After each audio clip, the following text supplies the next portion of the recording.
Let's take a test. Galen Curah says he has a test that will prove Jesus' reality. Okay, I'm game. Let's see what you've got, Galen. Of course, what you've got is just confirmation bias and religious insanity, but who's actually surprised? Not I, my friends, not I.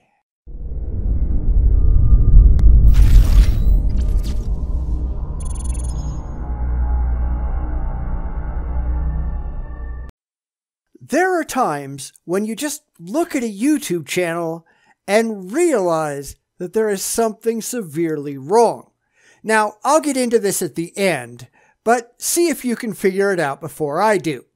This is an apologetics YouTuber called Galen Curah, and I'm assuming that he's French-Canadian based on his channel's output. It really doesn't have anything to do with anything, because he's got a test for us to take, and he promises that we'll all find out that Jesus is real. So let's get to it, shall we? Show me your God. A test of Jesus' reality that you yourself can conduct. I'd like that. Of course, no theist can actually do that.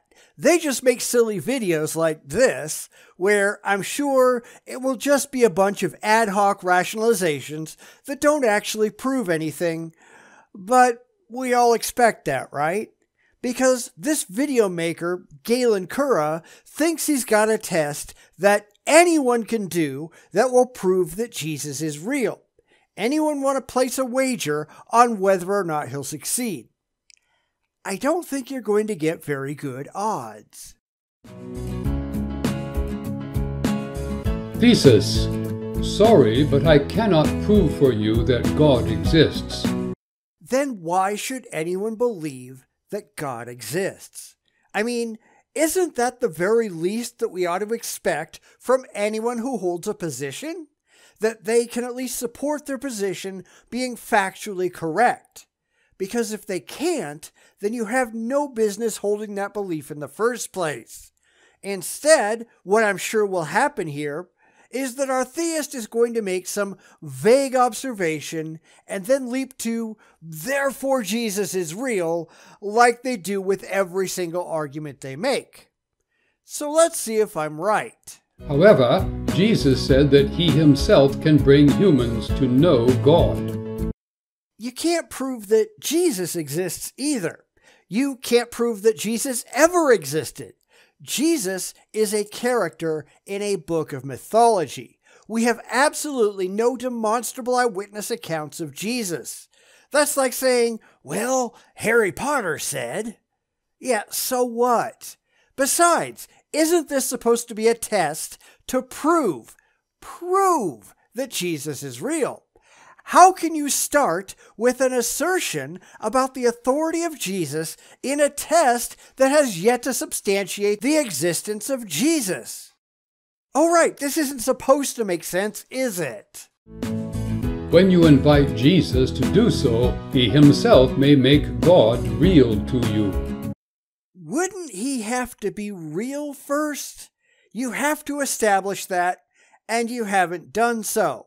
That's like saying that if you ask the flying spaghetti monster to prove, I don't know, Cthulhu to you, it just might happen.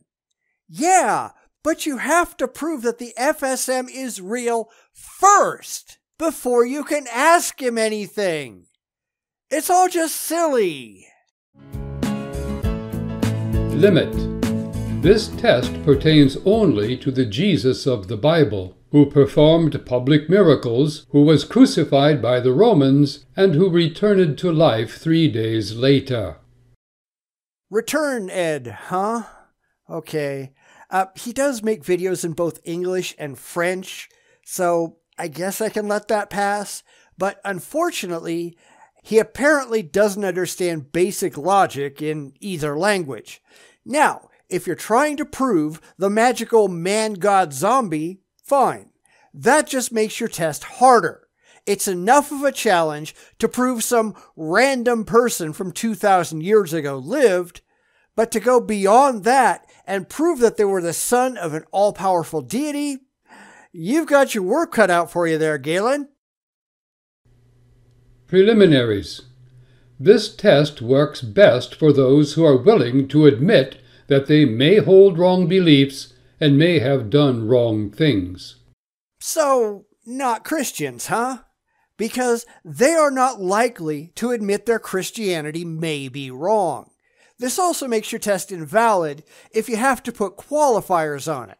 A test that anyone can perform, and that's what he promised, cannot be a test that only works for some people. But yes, if you provide sufficient evidence that I am wrong, I absolutely will change my mind. Show me what you've got. This test usually works for those who are willing to follow Jesus openly if he can prove to them that he is real. And that may be a step too far. I've pointed this out before, but the religious, and it's not just Christians, it goes for most religious groups, but they don't understand the difference between acceptance and worship. For some reason, they think that if their deity is real, that automatically means that we should all bow down and kiss his ass. And unfortunately for them, it doesn't work that way. This is two entirely different questions. First, is your God actually real? That requires objectively verifiable evidence, something that you've already said you don't have. Without it, you're pissing up the wrong tree. Second, once you've proven that your God is real, and you've already said you can't do that, then you'd have to prove that your God is worthy of adoration. They don't just get that because they're powerful. They have to earn it. They have to show that they're worth it. And the Christian God, have you actually read the Bible?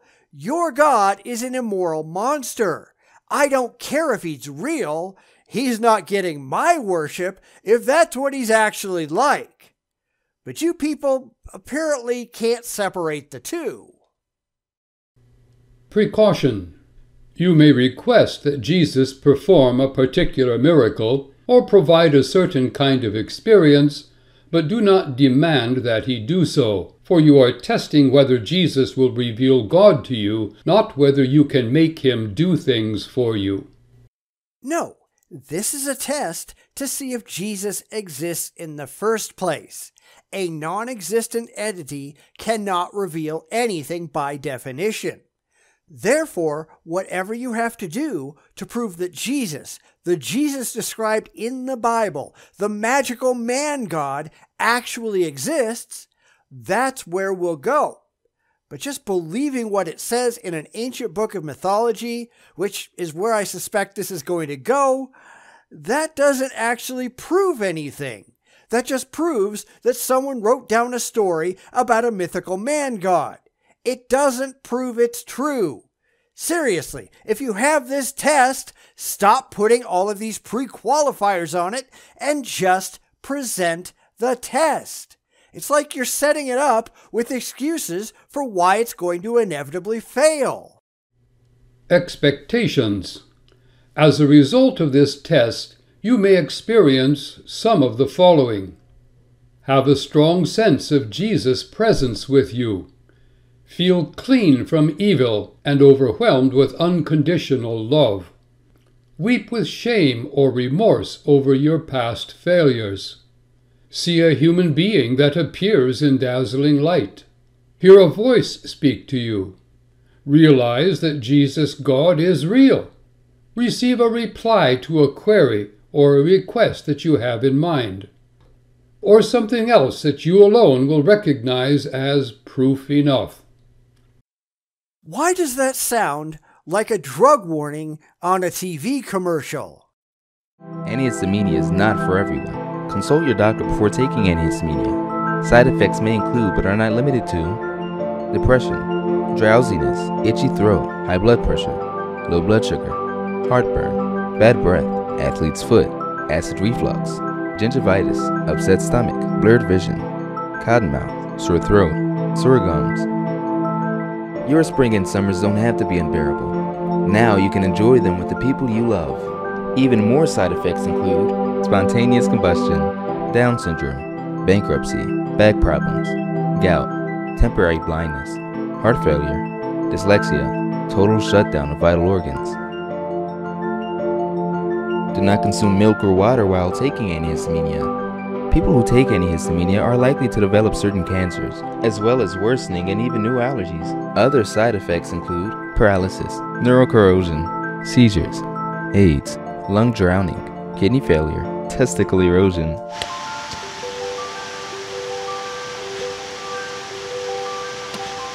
Change in skin pigmentation, dwarfism, moderate to severe Crohn's disease, cardiac arrest, detached retina, loss of teeth, peeling skin, death.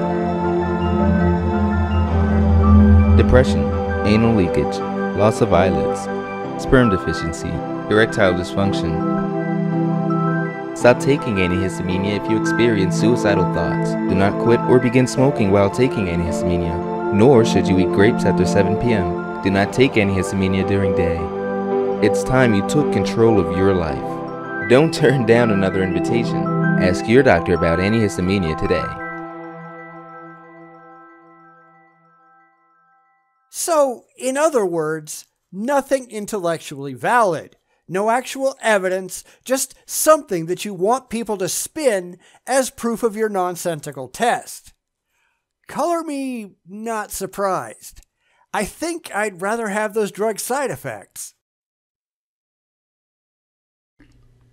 The test. Get alone where others will not hear or see you unless you want them there. Unless you want to be severely embarrassed by taking any of this at all seriously. Go hide your shame in a closet somewhere. Speak to Jesus with your voice in your own words. How can this be a test to prove if Jesus is real if you have to assume that Jesus is real to take the test?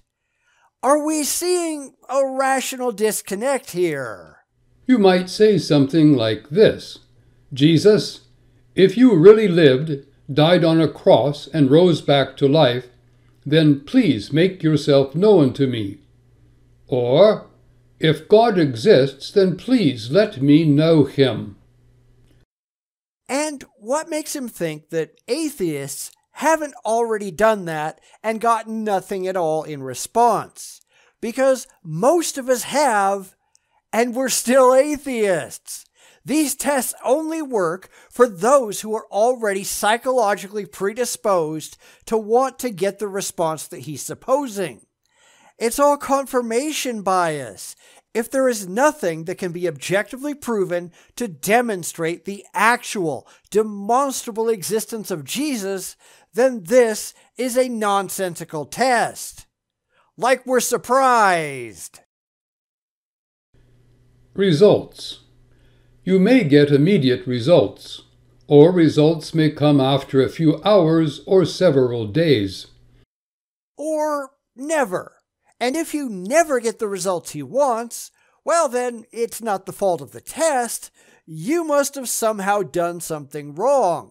This really isn't a test for Jesus, it's a test of your own gullibility. He wants you to assume that Jesus is real before proving that Jesus is real, and if you don't come to the conclusion that Jesus is real, then it's your fault, because as far as he's concerned, Jesus is real. Now, substitute absolutely anything nonsensical for the word Jesus. It still works. Imagine that. Anyway, you will recognize the results when they come. But what if they never come? How do you differentiate the results, whatever they are, from wishful thinking, confirmation bias, mental aberration, or self-inflicted fanatical delusions? At best, this might be a good test to see if your rational mind is working properly. If you suddenly start hearing voices, seek professional psychological help immediately. Afterwards, when you feel ready, Go share with Christian friends what you have experienced. Experienced? Yeah, there it is again. And where did you get these magical Christian friends that just came out of the woodwork? Because I don't have any Christian friends. I have plenty who used to be Christians, but they got better. Maybe you ought to give that a shot. Procure a New Testament, the second part of the Holy Bible, and begin reading the Gospels to learn what more Jesus has for you.